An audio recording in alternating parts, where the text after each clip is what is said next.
জাতীয়তাবাদী সামাজিক সাংস্কৃতিক সংস্থা জাসাস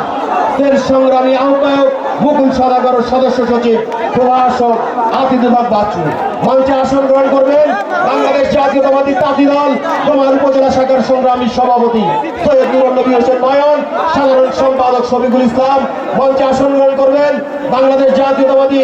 মৎস্যজীবী দল ডোমার উপজেলা শাখার বাংলাদেশ জাতীয়তাবাদী দল মৎস্যজীবী দল ডোমার উপজেলা শাখার সংগ্রামী আহ্বায়ক আব্দুল্লাহ ও সদস্য সচিব তরিকুল ইসলাম শিমুল। মঞ্চে আসন গ্রহণ করবেন বাংলাদেশ জাতীয়তাবাদী ছাত্র দল ডোমার উপজেলা শাখার সংগ্রামী আহ্বায়ক জাহিদুল ইসলাম, সদস্য সচিব আশরাফুল আলম, সরকারি কলেজের সংগ্রামী আহ্বায়ক সামিউল আরফিন হৃদয়, পৌর শাখার সংগ্রামী আহ্বায়ক রফিকুজ্জামান রূপক ও সদস্য সচিব সহ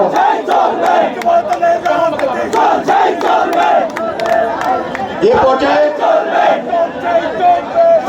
মঞ্চে আসন গ্রহণ করবেন ডাঙ্গাচড়া উপজেলা বিএনপি সভাপতি জনাব চাঁদ সওদাগর এবং সাধারণ সম্পাদক আইয়ুব আলী। আমাদের মাঝে উপস্থিত হয়েছেন বাংলাদেশ জাতীয়তাবাদী ছাত্র দল নীলফামারী জেলা শাখার সংগ্রামী সভাপতি মারুফ পারভেজ প্রিন্স। আমাদের মাঝে উপস্থিত হয়েছেন বাংলাদেশ জাতীয়তাবাদী ওলামা দল